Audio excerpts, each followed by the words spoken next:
9 out of 10 startups fail. Women and minority-led companies receive less than 10% of all venture capital. This is an environment designed for failure. Startup Hype Man's mission is to use the power of story to make success inevitable, not the exception. And this podcast is designed for entrepreneurs to share lessons learned from their stories so that you can figure out what whatever it takes means for your company to make it. Let's kick it. I keep getting flashed up poor connection on this, so it might be why I couldn't get through. From the Hype HQ recording studio in Chicago, Illinois, it's Startup Hype Man, the podcast. I am your host and the Startup Hype Man, Raj Nation. Every week we bring you real talk and unpack the behind-the-curtain strategies with the entrepreneurs who are doing it or who have been there, done that, all to help your startup grow up and stand out. Join the Hype Nation to catch every new episode, plus get resources and other stuff that actually help you, not the whack promotional junk that other companies try to shove down your throat. All you have to do is add your email at startuphypeman.com. Ready for some real talk? Time now for me, Raj Nation, to turn it over to, well, me, Raj Nation, for this week's conversation. Yo, welcome back everybody to another episode of Startup Hype Man, the podcast. Today on the show, we've got Richard Davies joining us from all the way from across the pond in London. Richard is the founder of Twickets, which is an ethical ticket resale marketplace. Now, doesn't that sound interesting and exciting? Basically, what that means is if you've ever had to go to a concert or a sports game and you've paid way too much on the resale market, Twickets is here to get you a resold ticket at face value. Yes, I said that right, at face value. Twickets has amassed 750,000 users on its platform and been officially endorsed and supported as the official music platform or resale platform by the likes of Ed Sheeran, the Foo Fighters, Mumford & Sons, Elton John, and more. Lots to talk about today. Richard Davies, thank you for joining the show today, or welcome to the show, I should say. Thank you, Raj. Thanks. Now, our topic is how do you build trust with your customers? Can you tell me, why is this on your mind? Why is this important to you? Well, I think it's important because the whole reason we came to be really is the lack of trust that existed in what's called the secondary ticketing market, the platforms where you can buy and sell tickets at inflated prices for shows that generally are dominated by scalpers or professional brokers. They are set up really, in essence, as a fan-to-fan service, but they're absolutely everything apart from that. So I think there's a hell of a lot of distrust in those services, and we felt that it was time for a trusted, transparent alternative to the secondary market that was about serving genuine fans and for genuine fans to trade with one another and cut out the scalper. Yeah, I don't think you'll find one fan of anything that involves a live event in the world who would disagree with you on that front. So I think this will be a really interesting conversation and a topic that I know I'll get a lot out of, and definitely our listeners will as well. Before we get into the thick of that conversation, I want to learn a little bit more about you. Now, tell me, where did you grow up, and how do you feel that impacted, or how did that shape you becoming an entrepreneur in the first place? I grew up in London, and I guess I just saw in London a lot of people set up businesses, run startup brands, and this is obviously pre-.com days, before the internet even. I really envied what they did, and it was happening all around me. London was a buzzing place when I was growing up, and I wanted to be part of that, and I always aspired to run my own business. Now, this is I'm going to sort of show my hand here in our age difference, but you said in the pre.com days. Now, Were they still called startups at that point, or were they just called businesses? I think they were just called businesses. Okay.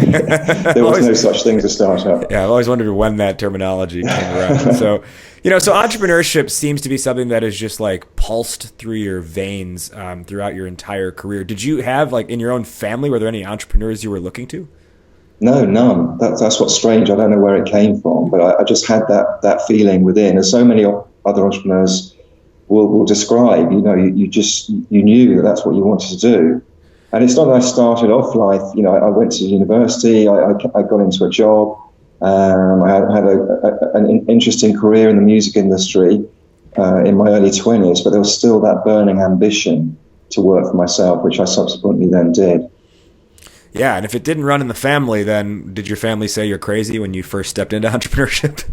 Oh yeah, they thought I was totally crazy. So they couldn't understand why I was working in the music industry to start with, but then actually setting up my own business was one step too far.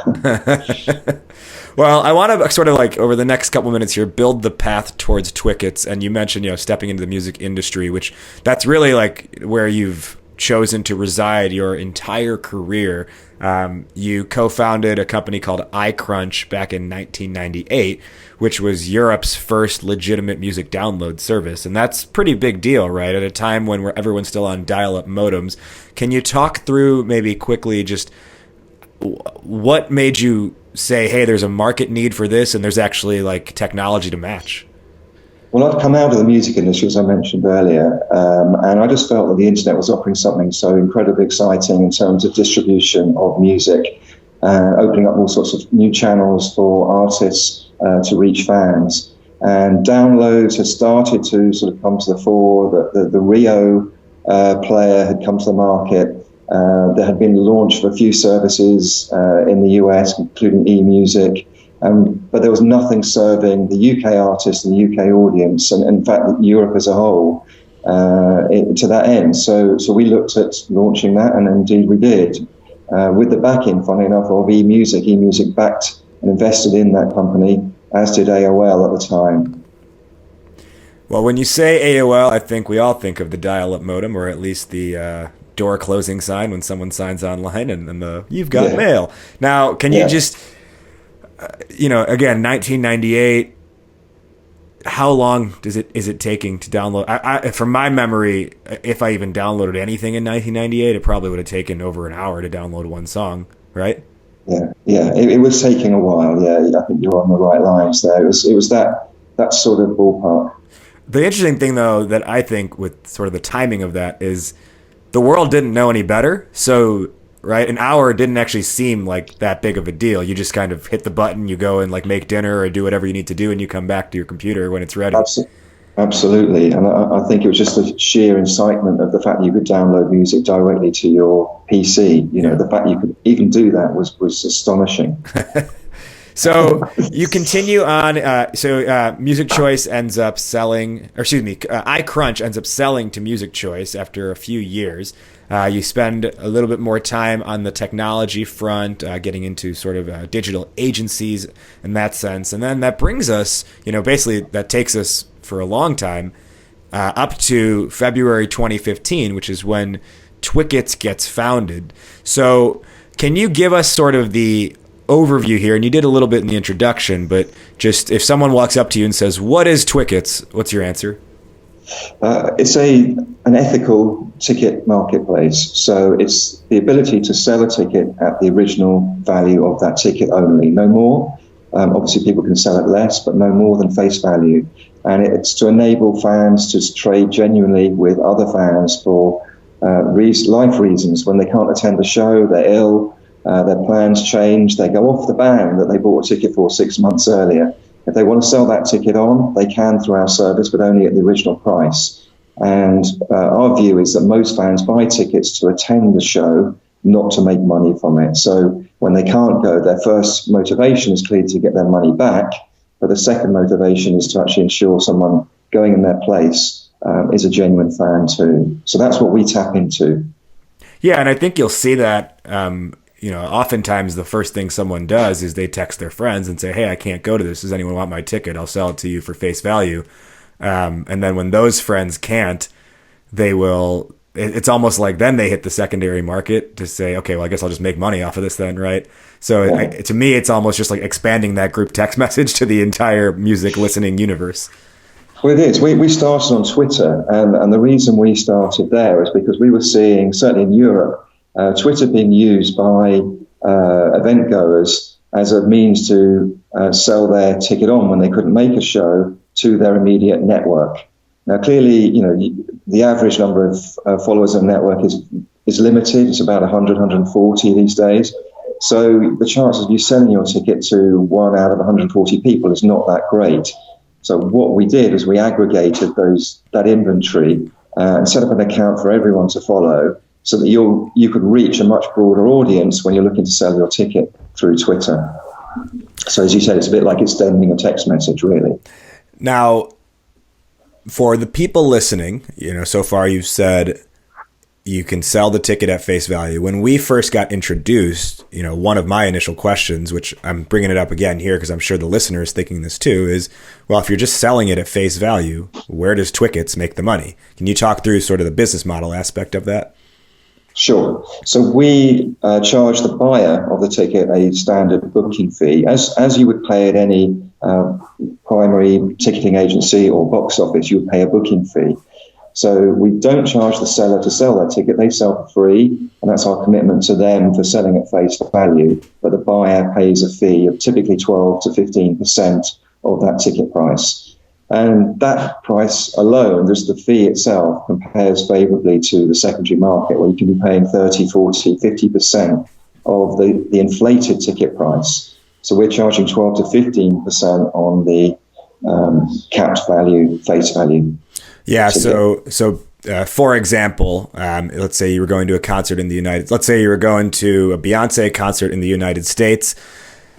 If you had bought a ticket for $70 and you could no longer go to the show, and you put this up on Twickets, essentially the buyer would be paying roughly $80 for the ticket, because $70 plus essentially the service fee tacked onto that. That's exactly right. Yeah. So we've got a really good understanding of the platform. Again, I think it's very cool that this is what you've put your effort and energy into. And again, you've amassed a pretty big audience for this. As we said in the introduction, 750,000 users, endorses the official ticket reseller by Ed Sheeran, Foo Fighters, Mumford & Sons, Muse, the Pixies. I think there's even more. The list goes on and on. Elton John even, right? So yeah. Our topic then, let's dive into it. It's on building trust with your customers. So you talked about it when I first asked you why it's on your mind, is that it was sort of crucially important with this particular market to build trust. So take us through sort of your mental process when you look at building out this platform. How does trust first come into the picture? Okay, well, I think, as I said earlier, we had to build trust. For this to work, the audience had to believe in the proposition, and we had to be totally transparent in the way we operated. And we achieved that transparency and trust through a number of different ways. The first and probably most important thing of all is actually getting the support for what you do from your audience. So it's really building word of mouth, because without word of mouth, you're nothing. And all our growth pretty much over the years has been consistently through strong word of mouth across social platforms, but also offline, recommending Twickets to your friends as a place to sell or buy your ticket. So that is so crucial to us in terms of building trust in what we do, is it comes from the user. Now, on the artist side, then, how are you, like the user side? Yeah, right. I see that. On the artist side, what was the value prop to them? Well, that was really to protect their fan base from being scalped, from being ripped off, because no artist wants to see their fan pay over the odds for a ticket. They price their ticket according to the type of audience they're looking to attract. And what they don't want is someone then using that ticket price to profiteer. And they, as a result of seeing what we did and seeing the success we were having through those early stages of growth, came on board and started to endorse us and promote our services. In fact, they went as far as you've mentioned already, as far as partnering with us to actually act as their official resale channel for their shows. So we've worked now with over 250 artists, festivals and venues, all seeking to end the practices of the secondary market. And they're doing a great job in terms of helping push this alternative channel along. Now, we're not here to stop scalping. We're not claiming we're going to end scalping. That's not our position. What we're saying is we're offering an alternative way to market your ticket should you not be able to attend the show. And what you said there with the artists, like they don't want to see their fans get ripped off. That's something that I've noticed here more recently, locally in Chicago. Chance the Rapper is like our local hero. And we've spoken to his management. Yeah. Very cool. And he, I think last year or 2 years ago, he held a concert at the baseball stadium here, and he found out that there was so much reselling going on that he was personally like buying back the tickets from the scalpers and then selling them at face value back to the fans. So I definitely see like the artist movement going in that direction.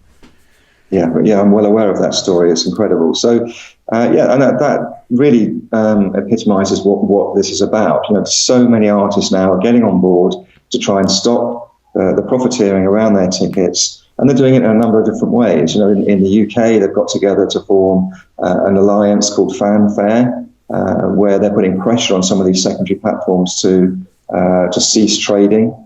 And they're putting technology in place to stop the tickets from being transferred on those platforms as well. So I think there's a concerted effort across the board and around the globe to curb the practices of secondary ticketing. Mm-hmm. So far you have mentioned the audience had to believe in the value proposition. We had to be totally transparent with them. What sort of comes next in your decision-making process, whether it's we need to do this or actually like tactically, like, technology-wise, we had to build this into it?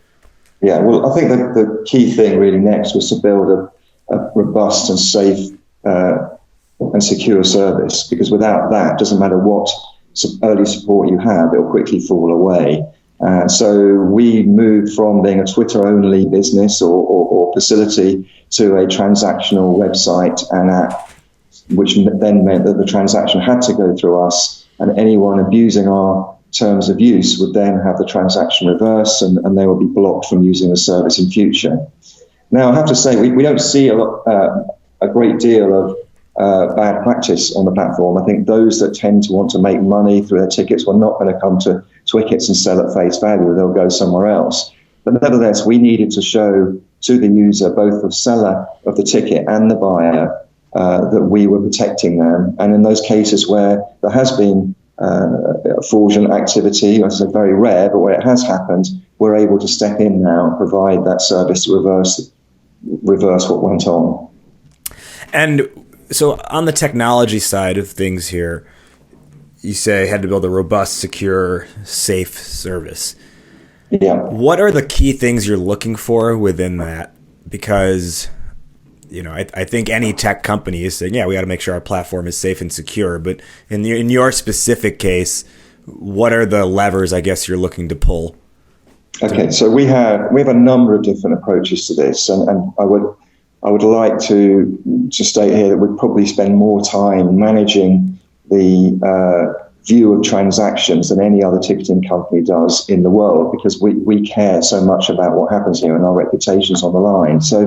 So what we do is we've invested heavily in technology to ensure that we can track usage patterns, buying and selling patterns. We can link that to social media behavior, and we can look for checks to see whether someone is a genuine fan or not, and whether the ticket is genuine or not, particularly if we've got an integration with the event and the primary ticketing system.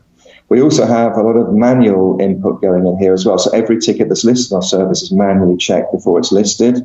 And we will manually check the user that is listing it and buying that ticket as well if it's needed. So really, it's about going the extra, well, I won't say mile because you're in the UK. So it's about going the extra kilometer, right? I know we're miles as well. Okay. We are miles still. But really, it's going the extra distance on this stuff, because I think it's easy to build the minimum requirements and be like, okay, we're good. We can focus on the marketing now, or we can focus on some other part of our business. But you're really taking it a step further and saying like baseline is not good enough. We have to make sure we are one of, if not the best at this safety security side. Yes, absolutely. We it's an arms race. It's a bit of a cliche, but it is an arms race that we are facing some very smart people out there who will look to buy up tickets using bots, using all sorts of other techniques to hoover up tickets on an industrial scale, particularly on the primary market. So we need to make sure that we're protected from that type of activity as well. So we're continually investing in technology. We have bespoke systems in place that are continually being worked on to ensure that we have as fair trading policy as we possibly can achieve. Yeah, the bot buying is so interesting because it's like you could build a platform for ethical reselling, but then if those tickets just get bought by someone who runs a script to buy 100 tickets at face value and then resell them on another site, it's like, what's it all for at the end of the day anyway? Yeah. So, it's refreshing to hear that you're addressing that out of the gate. So we have, get the audience to believe the value proposition, be totally transparent, build the robust, secure, safe service on the technology side. What's next for you when you look at the buyer trust or the user trust journey? Well, I think it's supporting a fair pricing model. I talked a little bit about this earlier as well, but looking at how we can price this to the user such that it's fair and everything is transparent about it. So I mentioned previously that we allow sellers to sell for free and that our buyer's booking fee is standard versus the primary market. But we also don't charge markups either on any other services that we provide. So, for instance, the delivery of the ticket, sometimes if the ticket's physical, it has to go from the seller to the buyer direct, often, let's say, by post. We don't mark up delivery charges either. So there's no hidden extras here. What we charge for is our service through the booking fee, but everything else is passed on at cost. Why do you think that, and whether it's tickets or otherwise, because there are other, technologies people buy that have this going on as well, why do you think it's so attractive to bury extra fees within a cost? Because again, it doesn't just happen in the ticket thing where you see your ticket and then you end up at the checkout cart page and it's all of a sudden $25 more than what you originally saw. Obviously, that happens sometimes with flights too, but then even there are like SaaS tech products, there are things, B2B products where you think it's one price, but then it ends up being, a little bit or exorbitantly more. Why do you think that's such an attractive thing for companies to want to do? I guess it's just so easy to implement. There are so many extra revenue streams you can add into the buying process, and I think unfortunately some people abuse that technique. So, we've seen it as well here in the UK and Europe. It's this drip feed of extra charges as you move through the process, and I think they rely on the fact that people get so far down the line that they don't actually want to jump out of that transaction, so they just accept those extra charges. I think it's abusive behavior at times, and it shouldn't be allowed. Well, yeah, and definitely it is something that, if you can say, oh, wow, I can make $20, $30 or pounds more per transaction, and then if I'm doing this many transactions in a day or a month, right, it makes so much more money. So how do you, knowing that is a very big upside, how do you sell yourself on taking the alternative option, which is we're going to make less money per transaction? Like what's the short and long-term benefit then? The alternative is to make more transactions, and that's what we're about. By building that trust and by attracting the users in the way we do, and driving growth through endorsement, what we're finding is we're seeing more transactions. So we're very much about the long tail. Last year in the UK alone, we ticketed for 25,000 events. So that's a pretty long tail. That's a pretty large number of events. And if we can continue to grow the number of people trading for those events, then that's where our success comes from, without ripping off the consumer. Mm. Can you talk through, and so now to recap, I've got get the audience to believe in the value prop, build a robust, secure, safe service, support the fair pricing model. Now, is there a step 4 in this, or do you feel those are the three primary things? No, I think there's more to come. It's involving your user base. I think in your business and your service, I think it's really important. So one of the things we did early on is to seek their collaboration. So when they're using our service and they see a ticket they feel is overpriced or someone acting against the terms of our service, to report it. So we have a report button against every ticket that's published in our app and on the website.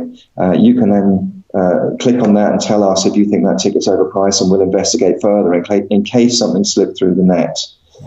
Added to which, we've also involved our users in our fundraise activity. So we undertook a crowd fundraise a couple of years ago where we had almost 1,000 of our users actually invest in the business. So they are co-owners of the business. I think it's important to get your audience involved in the growth of your business, and those are just two examples of the way we've done that. I like that a lot. Get them involved in the growth of your business. It reminds me of last season on this show, we had Matt Wilson, who's the co-founder of a company called Under 30 Experiences, a close friend of mine, and our conversation in that episode was on building a community with your customer base. And it's similar line of thinking, doing more, basically involving them beyond just their direct transaction with you. How do you get them involved in additional ways? Well, if they're part of it, then they feel more trusting in the product, and they're more likely to tell their friends and work colleagues about the service. And I think it's so important these days to be able to do that. Mm-hmm, mm-hmm. So we involve the user base. What next?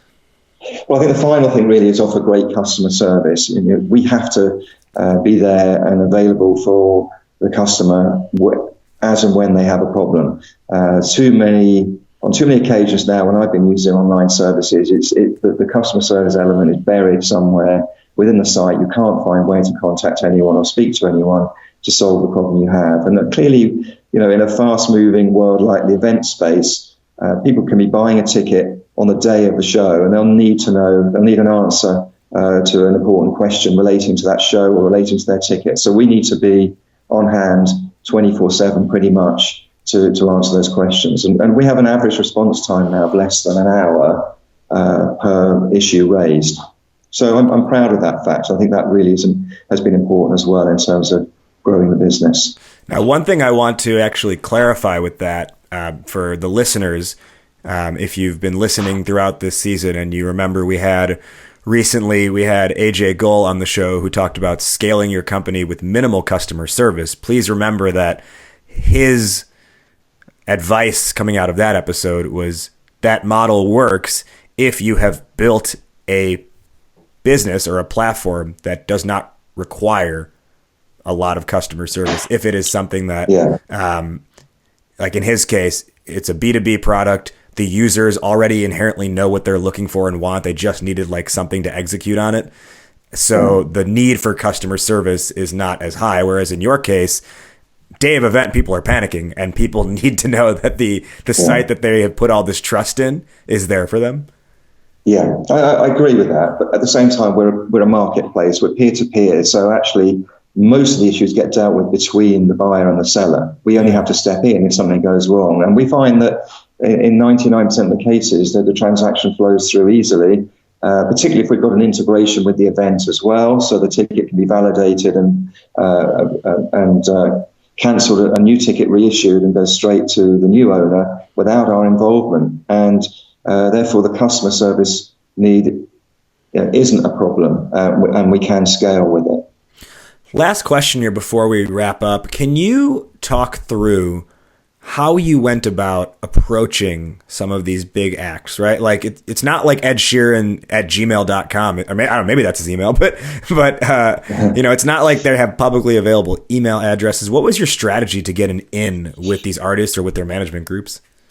Well, the strategy first and foremost was to tackle the problem that was frustrating everybody, both fans and industry alike. And we did that with a fans first view of life. So we built something that fans could use and that as the alternative to the secondary market, that was fair and transparent and trusted. And once we started to see some growth in the service, we then took it to some people within the industry to show them what we'd achieved. And we got a great response. I think if we'd have gone there early days and said, look, this is what we're planning to build and are you behind us? We might have had a different response, because I don't think that they would have necessarily believed it was possible for this to be a success. But the great news is that that fans have made a success. The fans wanted something different. It's never going to appeal to every single fan, but sufficient numbers of fans have got on board with what we do, have supported it and used it and recommended it. And artists have recognized that, and they've seen that this is actually something that is growing with natural momentum, and they're doing everything they can now to support it. So then was it a case where the fan usage got so high that the artists just saw it and were contacting you, or you were like, hey, we've got a huge user base here, we'd love to have you endorse this platform? No, in early days, it was us going to them. Now it's very much artists contacting us saying they want us to work with them on their next tour. So yeah, we went knocking down doors, in the first year or two of operation, trying to explain to people what success we were having, how it was going, and why this is important.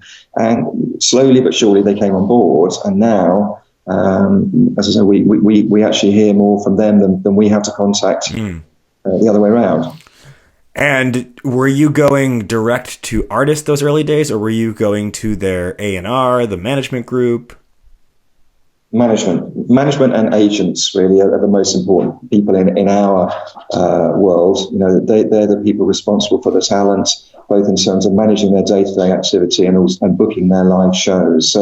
So that's where we start, but it doesn't mean to say we don't have some direct communication with artists. We do. We also work with the promoters on the shows. We work with record labels. We work with a whole host of different people, venues, but really the manager and the agent are the key decision makers. And was it as simple as sending an email saying, hey, we've built a fair ticket resale marketplace? Probably not quite as simple as that, but it wasn't too difficult to sell because, as I said earlier, it's a problem that everybody wants to see tackled. So when they saw a solution that had the ability to grow, they got behind it quite quickly. Very cool. Before we wrap up, can you let our listeners know, and to my knowledge, Twickets has not reached the U.S. for events yet, but it's on the way. Is that right? We are actually launched in the US now. We've only launched recently though, so just last year. We're working with a few acts in the US at the moment. Eric Church, the Foals. We're working with Elton John and Queen actually on their US dates as well. So a mixture of UK and US acts. Okay, very cool. So where can our listeners find Twickets online? Where can they find you and get in touch? Well, if they go to twickets.live. Or contact me on info@twickets.live, mark it for my attention, and I'll happily get back to anyone that wants to get in touch. To wrap up, we will close the episode the way we finish every episode, which is by each giving our top line response to today's topic question. I'll go first, and then I'll let you close it out, Richard. So the topic today was, how do you build trust with your customers? As I look at the advice you shared, to me, the thing that jumped out the most was having a believable value proposition. I think so many companies get this part wrong, which makes the sales that much harder down the road because they're just saying the wrong things. And then the other thing that jumps out to me is not just having the value proposition, but you as the creator have to believe that yourself to the extent to which you've built the platform around that value proposition. And like in your case, you said, like, we had to have a fair pricing model that actually supported what we were saying we were trying to fix. Yeah. Richard, your top line advice, takeaway, response for how do you build trust with your customers?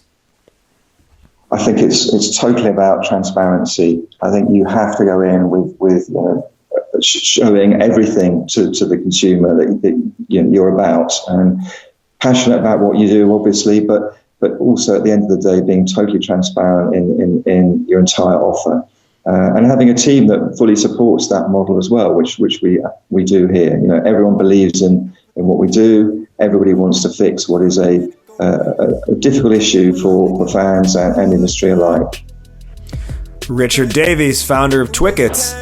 Thank you for joining us on the show today. Thank you very much. That brings us to a close. Did you like what you heard? Did it tingle your earbuds? Support your startup ecosystem and share this episode with another founder to help them. If you don't have anyone in mind, then leave a rating and review of the show on iTunes so more entrepreneurs can learn about it. And if you want more, head to StubHub and click on the knowledge section to get a bonus blog post written by this week's guest where they unpack the topic even more. Remember to subscribe to the show on iTunes or Spotify or Google Play or wherever else you listen to podcasts. Startup Hype Man is more than a podcast. In fact, we support startups across the United States and globally develop sales and marketing acumen with messaging that stands out to customers and stands apart from competitors. Learn more and fill out a form at StubHub if you want to chat. Shout out to this week's guests for spending their time with us, and shout out to music artist Sir the Baptist for providing our show's theme song. Catch you next time. Hype Man out, word up, raise up. Got you howling at the moon, yeah. This a dance with the devil, girl. Instead of sundown too, yeah. This a dance with the devil, girl. Tell me what you gonna do, yeah. This a dance with the devil, girl. And if you can't get it loose, then fall into the truth. It got you howling at the moon, yeah. This a dance with the devil, girl. Instead of sundown, yeah. This a dance with the devil, girl. Tell me what you gonna do, yeah. This a dance with the devil, girl. And if you can't get it loose, then it's a dance with the devil.